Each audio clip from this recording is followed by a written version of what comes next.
Hello, everyone. I'm joined today with Silverwolfcc. How are you doing? Good. How are you? Not too bad, not too bad. I'm excited to do this interview. Excellent.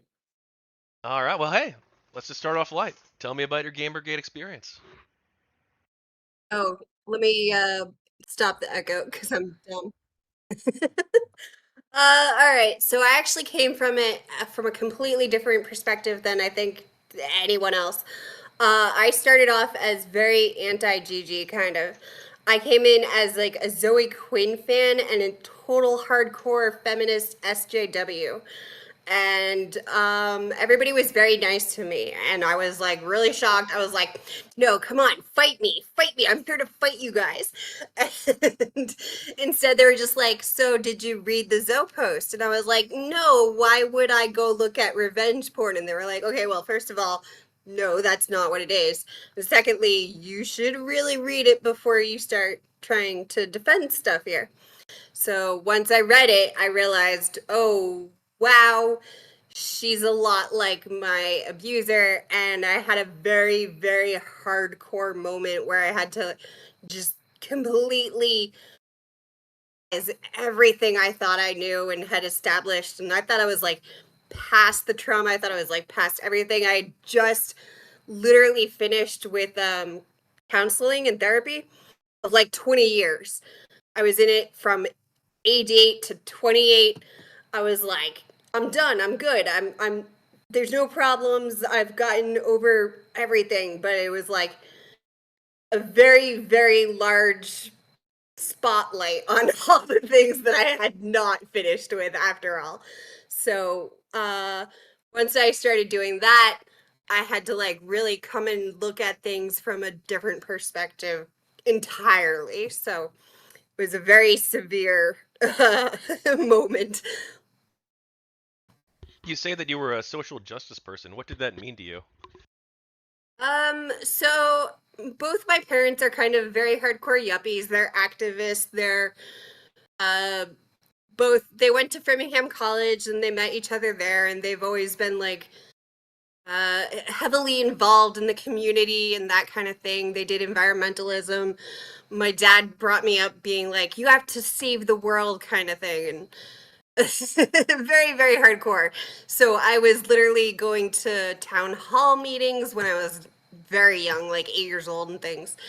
And so to me, social justice warrior, even though it's considered a pejorative, I'm Native American, and my tribe is the Wyandot, but they're also known as Huron, which is a reference to the Mohawk style of haircut, which looked like a boar's wild ridge that they had.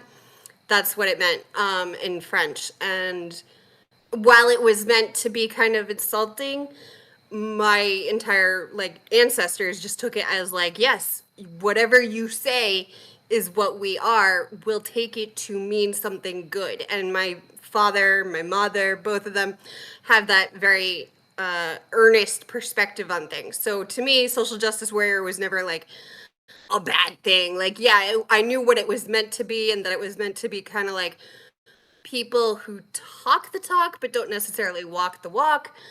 But I was just sort of like, but if I walk the walk, then I have to force people to like understand that it's not always superficial. So for my friends groups, I've known feminists my whole life too. Through both my parents, again, heavily college educated. Both my parents' mentors are their college professors. Um, I've just so I knew a lot of feminists. Both my mother's tribe, so my grandmother on her side, they're very, very, very matriarchal. It's Iroquois. So I don't know how much you know about that, but it's extremely matriarchal. And I was actually like an Amazon feminist for probably about until I was 28, maybe a little younger. I started switching because of my current fiance, but um, I was very, yeah, I was very Amazonian feminist. I knew like Andrea Dworkin like followers. Like, they completely still believe, like, all sex is, like sleeping with the enemy. It's rape and very hard, very, very, very, very hardcore. And I've gotten in serious arguments in person with them because I'm like, you're going way too far. You're going total, uh, absolutely insane here. This is not legitimate. Don't do that. But for the most part, when it comes back to, again, the SJW thing, I just sort of took it as like feminazi. So that was coined by Rush Limbaugh, but I was among people who used that literally, like, not as in like they were actual Nazis, but they used it kind of like sarcastically to be like, fuck you, fine, I'm a feminazi, come at me.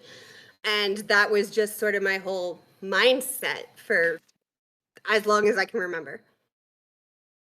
So unlike you, I've never actually read the Zoe post, and I don't really have any interest in it. I don't, aside from the Nathan Grayson aspect, I don't think it's any of our business. I don't think people should care. So why should people care about these two random people who have like a really bad relationship and like maybe it's abusive, maybe it's not, maybe there's some really shitty behavior, but like they're two private individuals mostly. I mean, Quinn was a bit of a public figure, but like still private people. Like why this is a private business? Why should anyone give a shit?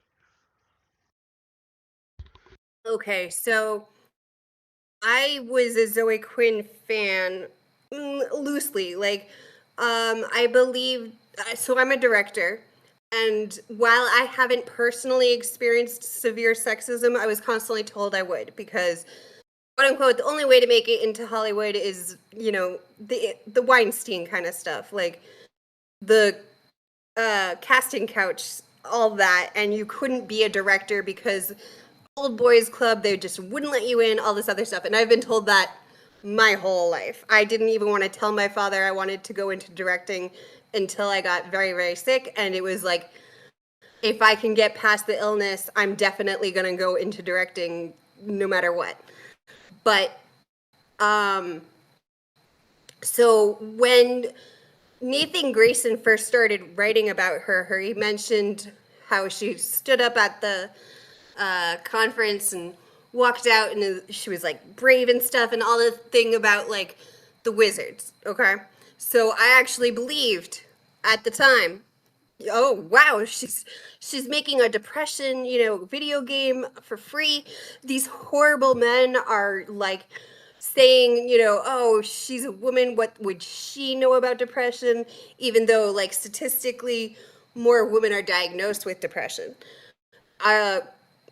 Through Gamergate and the Zoe post and my having to reanalyze literally all I thought I knew, I started to find out, okay, more women are diagnosed, but it's likely that men just commit suicide in sort of silence, whereas women will reach out because of the community aspect. And I can say firsthand, like, I've known women who do reach out when they're suicidal. I can't say that too often of men. I've known men who have gotten very, very severely bad, but they're much less likely to reach out because of the stigma in at least normal Western society. So at the time, though, I very much believed, oh, they don't know what they're talking about. Women are more likely to get depression, all these other things. Like I said, I was a feminist in kind of, I wouldn't say brainwashed, but I definitely believed, like, statistics explain it. And I kind of started to switch more to like the Mark Twain thing of statistics are lies, Uh, when it comes to the Zoe post, why does it matter? Okay, so um, like I said, I started off as a Zoe Quinn fan. I actually came to the hashtag to sort of fight people who are being mean to her, like, go away. I'm a gamer. I've always been a gamer. You can't take it from me, and you can't be sexist to my queen, kind of thing, which was ridiculous. But I was a ridiculous. I'm still a ridiculous person, but I was even more ridiculous. Uh, so the thing to know first off is Eron is also like an SJW. He's not he means it in the same way as me. He's, hardcore liberal. He's basically, I don't know if he's still vegan, but he certainly like prefers vegan restaurants like me. Like I'm not vegan, but I prefer vegan restaurants because of dietary restraints. Um, this kind of thing. He lives in the same area as me, or at least did, near Boston.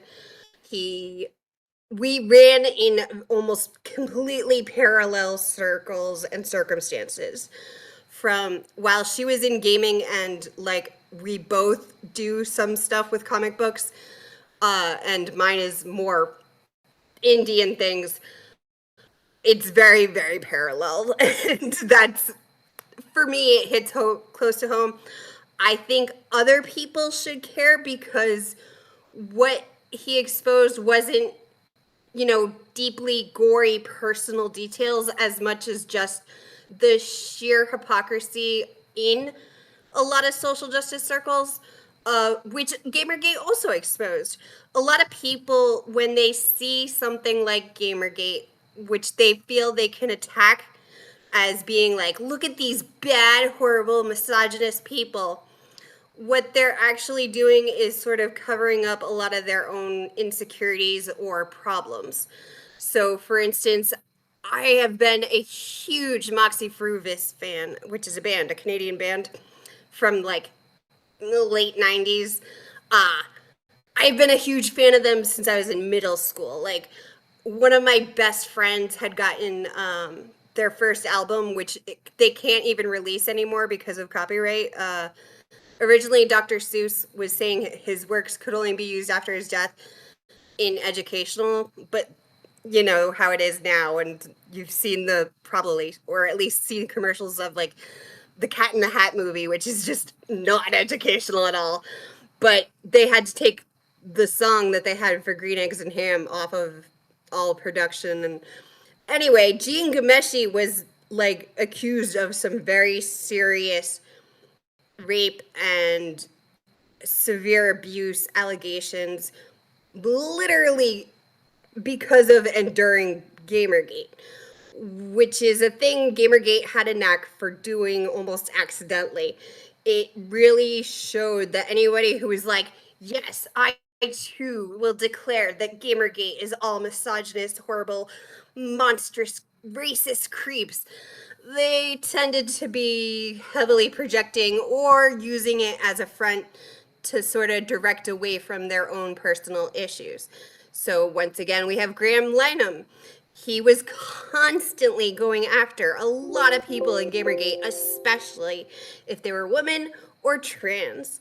And now he's finally been dropped by his agent because he also went after David Tennant for David Tennant's pro-trans stance. All right. So my point is, I know this was really roundabout, but my point is the reason to care is it's not just two random social justice people, and one of them is actually an abusive person who also took it out on others and then used their power and position and connections to continue to abuse others. But it exposes this problem which is recurring in many social justice kind of circles. Social justice, one of the reasons I think anti Gamergate shuts down and just blocks all the time is specifically that. They're very vulnerable people. It's kind of like, I don't know if you know about Rudy Giuliani's current situation with regards to his assistant. He she was deeply abused in one relationship, ended up going to him for help as a lawyer, and he just abused her even more. That's something that happens a lot in social justice circles, especially because you get people who have had a lot of trauma to begin with. They're deeply concerned about trying to help and protect other people who have had trauma. But it's also like a giant target mark for people who know how to abuse that trauma or would want to. And I think that's probably one of the biggest things I think would is why I would recommend reading the Zoe post. Um, it has very little to do with gaming, almost nothing at all. And that's even more ironic that the only people who saw or heard about it was gamers and gave a crap, because social justice people like me who originally heard about it were just like, I'm not gonna read like some trauma about two people who just broke up. Who cares? And I'm definitely not gonna read, like revenge porn. What are you doing here? Um, Instead, what a lot of gamers did was they were trying to point out, hey, this is kind of weird. Like, what's with all the games journalists in this getting mentioned and things? And Well, to be clear, this, just the one, right? hmm? Just the It one games wasn't journalist. actually one. Well, one game journalist, her boss, who was also the programmer, a few others. She had a lot of ties with others, and Nathan Grayson also had ties with others. And that was really like the big thing that was exposed overall. Like, it didn't just start with, it wasn't just Nathan Grayson. It was more that there was a lot of incestuous ties altogether. So, for instance, it wasn't just even Zoe Quinn. There was also like her roommate, I think. No, her friend was also roommates with a games journalist, but her friend was a developer. And it just, there was more and more and more. And it was so casual the way Erin mentioned it, because it was just fucking assumed. It was kind of like, now granted, come by the time Trump got elected, like, it became a lot clearer how messed up politics journalism is. But I think there was less understanding that it was widespread to this severe degree, because we kind of also took games journalism as like, why would you even bother being this corrupt? Like, we knew, okay, so this is what I always said. We always knew like AAA obviously buys their reviews. Like, even if they're not directly paying for it, which does also sometimes happen, they still only go and give review copies to outlets that will pay favorably and continue to do so. And indeed, they will also like remove giving review copies to a channel or outlet that doesn't play ball with them. And this continues to happen, and it's well known. But for instance, less well known was that it was across the board. You couldn't escape it just by being like, okay, well, I only buy indie games and I really check the reviews. Like, back then, I didn't just buy bundles and say, fuck it. Like, I get 6 games for $3. One of them's either going to be hilariously bad or just fun to play with. Back then, I used to be very, very, very, very strict. I was like, I don't want to get a broken, buggy game. I don't want to have to spend all this time investing in games and trying out all these things I might not like. So this was like well before I started spending like $9,000 and stuff on games. Uh, yeah. So, bleh, tongue tied. Well, When hey, it comes to well, God, you finish. Sorry. Yeah, so when it comes to what the Zoe post exposed, it wasn't just that it was, Nathan Grayson slept with her like once or twice while she was technically trying to date Erin and things. Like, for that part, I don't think anyone in Gamergate cares at all. Like, even though I'm extremely sympathetic to Erin, and a lot of people were, it was more that it was so widespread that even trying to tell people to read the Zoe post was getting censored on places like Reddit and 4chan even. And people were like, people assumed back then 4chan couldn't be censored. So there was a very big, like, what the hell is going on? And yes, that created, a massive, what's her name?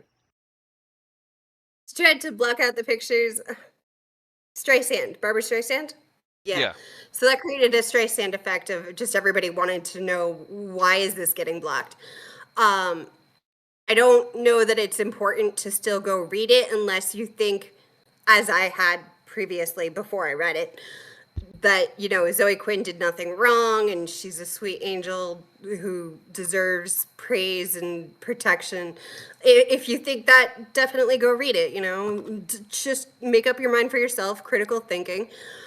But as far as like gaming goes, it just exposed how incestuous everything was. And the more people asked questions, the more it got censored and shut down. And then the more that happened, the more they closed ranks and were like, gamers are bad, gamers are canceled, we're done with gamers, screw gamers. We only want to talk about, like, King's Candy Crush and the big whales on mobile gaming, because this was, again, like 10 years ago. So that was like at the start of that. And and and the gamers who read games news, yeah, they're just like neckbeard, mean, misogynist, cishet males who need a life and shouldn't be playing video games because they should grow up or something. And that was also another thing. Like, it was a very clear, strong example that they hate their audience. So I think that was like the biggest turning point. I think you also only got into it because of the articles, right? I got involved in GamerGate in 2015. Yeah, but that was right after the articles, right? No, well, it was after the articles, but I got involved due to the Lionhead Studios controversy and changed the cover, things like that. All right. So that was what, much later? Like spring of 2015. So like 6 months later, Huh. maybe. Yeah. Yeah, so I guess I got into it in what, 2014? God, I feel old. We're all old now. Yes. It was always Mr. Bones' Wild Ride, but it still amazes me that it's still going, like, in some respects. What do you think, GamerGate's still alive? I think we're all Mr. Bones now. Fair Skeletons. enough. I have on my GamerGate T-shirt that lists all the various games with female protagonists, and I have an orange skeleton hoodie on. That's the two things I got on. Who are the female protagonists that are on the shirt? Oh, I've got it's like 200. So you've got, let's see, King of Fighters. So that's like all the fighting games in general tend to have a lot of female, like, characters you can play as. Uh so like I love Tekken and, like, Dead or Alive and stuff. um Street Fighter, obviously. Ninja Gaiden, Kunoichi, Ms. Pac-Man, yeah. Virtual Fighter, Tekken, like I said, Kid Icarus Uprising. I actually haven't played that one, but my brother loves it. Let's see. Trying to read this upside down. Fatal Frame. It's a good game. Muramasa. Okay. Well, what's the message that the Devil shirt's May trying to Cry send? 3. Or what message do you think the That shirt is there trying to are send? indeed female characters in video games. One of the things that they kept trying to argue, I think Anita Sarkeesian was arguing it. I don't remember exactly. But I do remember there was like a bunch of articles saying, like, women aren't in video games and that's the reason gamers are sexist. And we were like, what are you talking about? And so we had a general, like, contest of just trying to list, like, all the games we could think of with female characters. So, And then, like, and we ended up, like, creating like a Steam list, or a Steam tag. So, like, one of my friends was just like, why the hell is there a Steam tag for just that has a female character? And I was like, because we were trying to prove that video games do in fact have a lot of female characters, and that we're not just like, oh my gosh, it's got a female character, I'm not gonna play that, like. so I understand why you personally like have you can relate to the guy who wrote the blog post. I think you said his name was Aaron. Yes. I've never actually talked Yes. with the guy. I'm not like opposed to talking with him necessarily, but like I don't really have like I don't think that what he did was like super great actually. Like because I don't think people should post their relationship details online unless there's like some really weird situation. Like if he would have said, "Hey, look, I found out that Nathan Grayson was sleeping with or friends with or whatever my ex, and I want to put that out there because I think that is a journalistic issue." Like that's fine, that's one thing. But like to go into detail and stuff, I don't really care. I mean, like whatever. It's free speech, but like it seems like it's kind of cringeworthy, and I don't really want to be associated with that.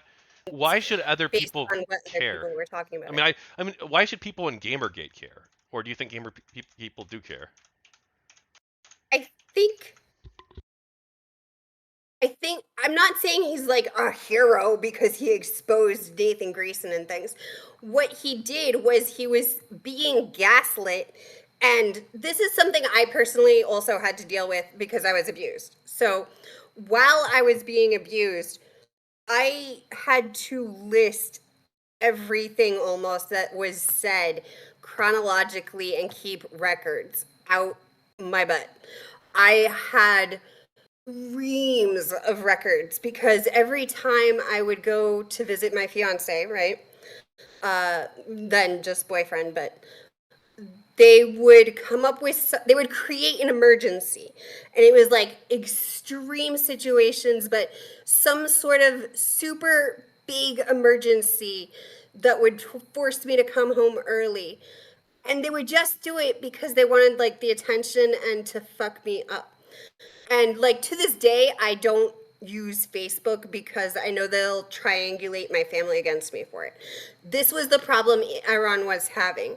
He was being gaslit and he was having a lot of triangulation of like his entire friends group. She was isolating him from his friends. So one of the things I would also personally recommend for you is not even Aaron's post if you want, but his friends' post talking about it. Because they were the ones who convinced him, write this down.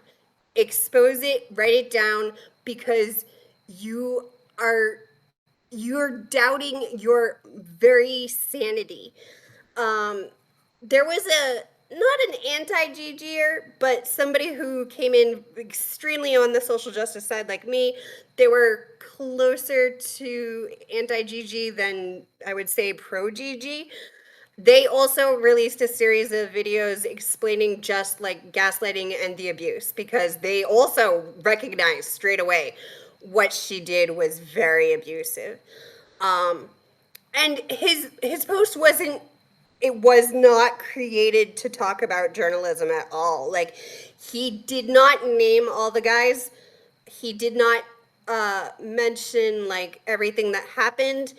Only the parts that he was literally being gaslit over because he felt like he was losing his mind, like his literal sanity. I have spoken with him a few times. I keep meaning to buy him a drink, but things come up.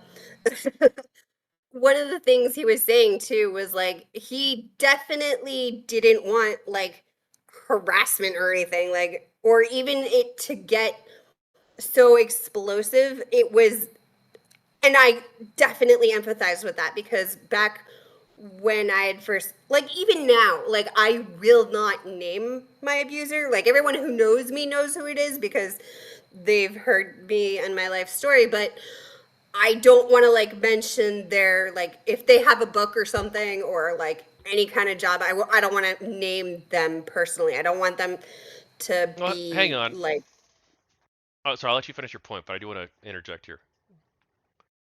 yeah, Till Deer, I don't want to name my abuser, and he while he did say, yeah, like she did have the overnight with Nathan, it was literally just because he was proving his receipts.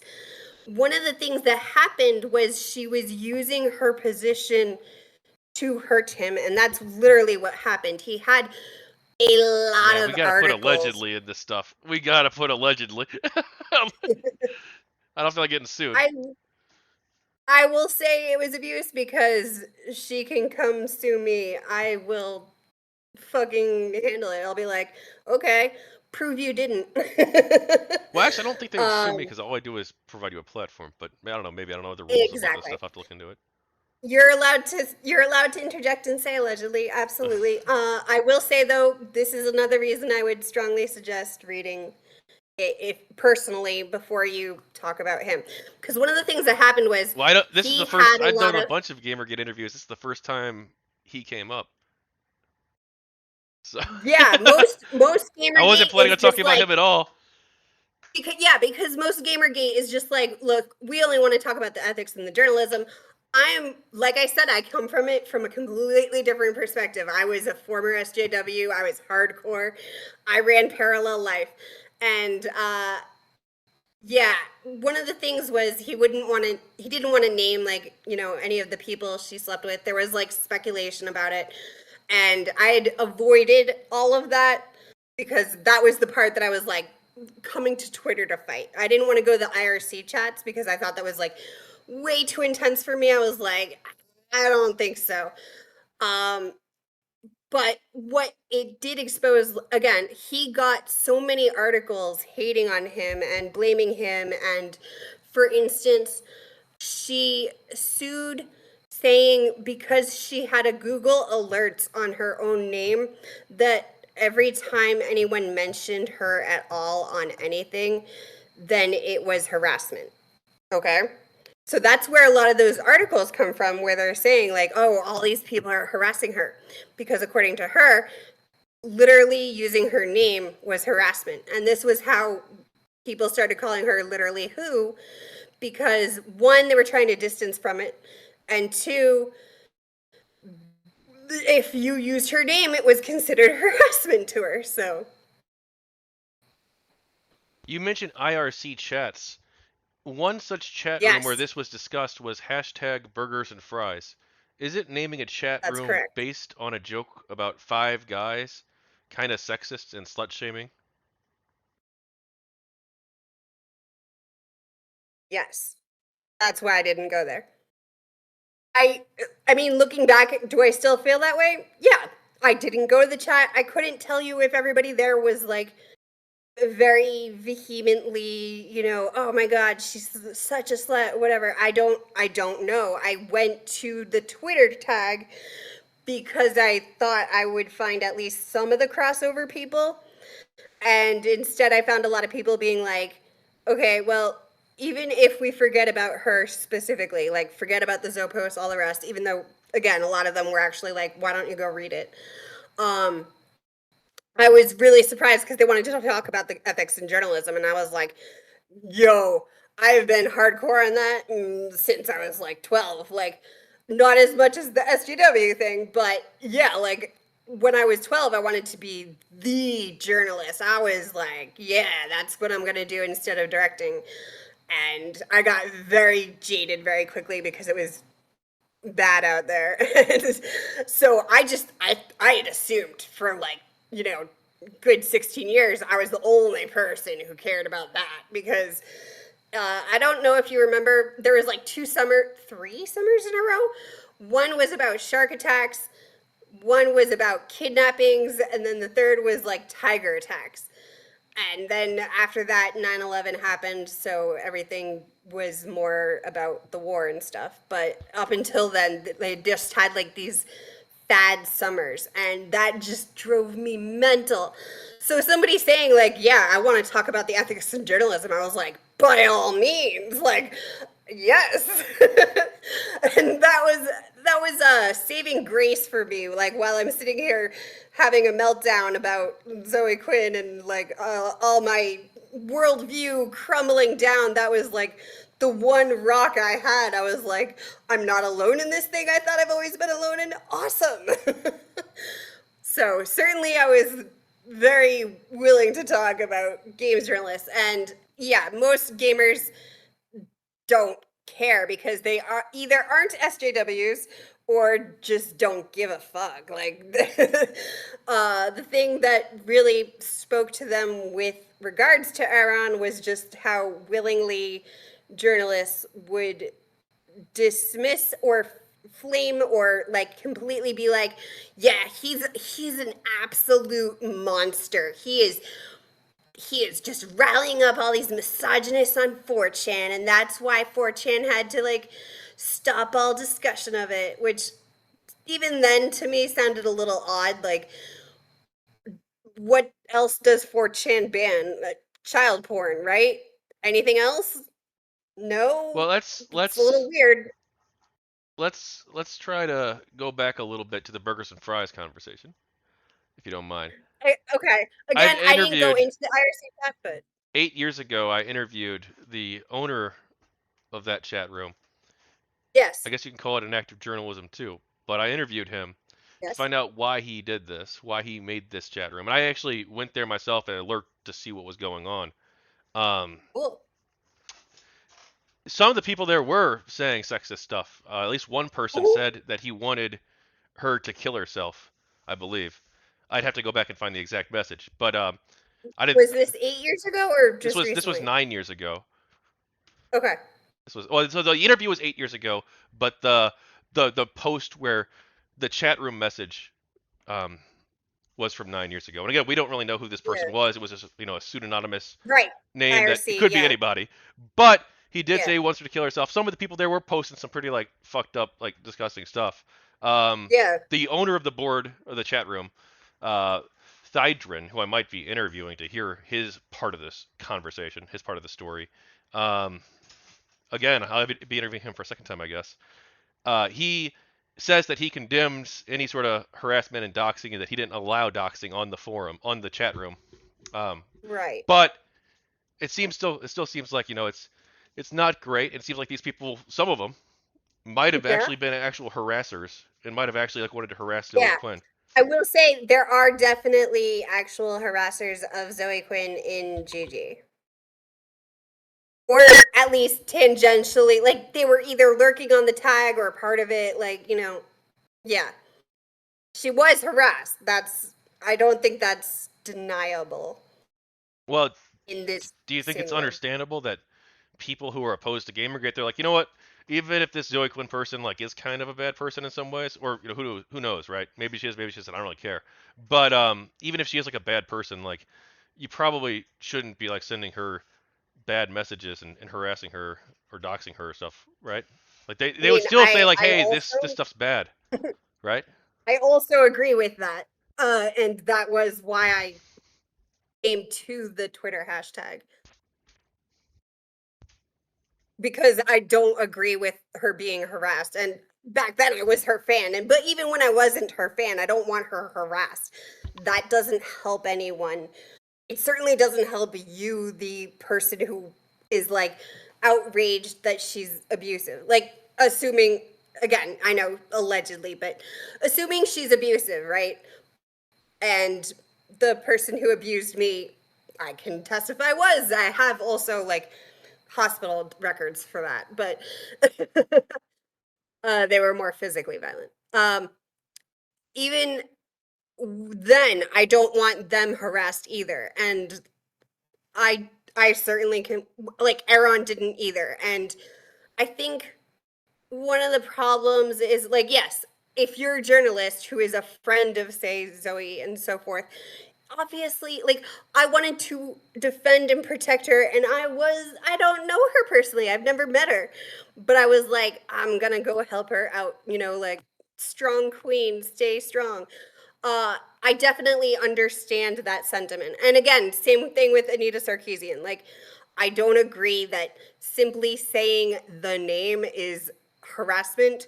I don't agree with Anita Sarkeesian before the UN that criticism is harassment. There's definitely a line that needs to be drawn, but there is harassment that happens because of sexism. That's undeniable. And yes, that's absolutely bad and should be condemned. I just don't agree with, also saying all gamers are like this. And anyone who uses Gamergate to discuss ethics and journalism is actually just using that as a front, like the SGW thing, to be like, ha, actually, I just care about ethics and journalism. Meanwhile, they're out there, actually harassing and doxing and all the other horrible things. That's obviously bad. Well, who were these GamerGate people? Do you want to name names? that were doing bad stuff? I cannot say, I don't know. I just know that it happened, and I do know that like process of elimination, you couldn't just like there were trolls who would say, oh, we should go do this, and they would be, condemned, and people would say, okay, no, we shouldn't. But that doesn't mean it always worked. I do know Ralph had actually gotten a few names, Ethan Ralph, but I haven't spoken with him since before COVID, and so forth. I know he tried to expose a few of them, and Well, Ethan Ralph shit was got one of the rough. harassers, to be clear. I'm pretty sure, like 99, like he wrote No, some there's no pretty. 99%. I've got proof of it. All He right, harassed so us there too, you by go. the way. Like then the reason he had the other names is because they were helping him, probably. Like that wouldn't even surprise me. Disgusts me, but it doesn't surprise me, and that's a problem. Did you keep in touch with Ralph even after he was exposed for working with the Doxer and doing the choo choo choo trolling, the rip trolling? No, when was the last time I tried to contact him Well, that was like after like a couple 2015 of or 16, I think. So, I know I was bad at well, I might have. When did I last talk to him? 20 in regards to Gamergate. Hmm, definitely before 2017. I don't know if it was before or after because I was definitely dumb and I wasn't like clear on who was doing how badly of things. Like I also defended a lot of people that everyone was like, Cece, no, no, they're absolutely indefensible. Like don't even bother. And I was like, no, they're innocent. They're like, they're really not. Like I said, same thing with Zoe Quinn. Like I'm very dumb and naive, and I tend to be like always assume the best of people, and I have to be like shown hard. Like, okay, no. I don't. I followed some of the Ralph stuff after that. When he was still doing the fuck was it called? Uh, Killstream? some of his He did like dumbass he did antics, like but this the stream the blood sports thing where that was like a thing after yeah, Gamergate. that's it. Well, Internet during blood sports. Gamergate, but after he quit Gamergate slash got kicked out. Yeah, yeah.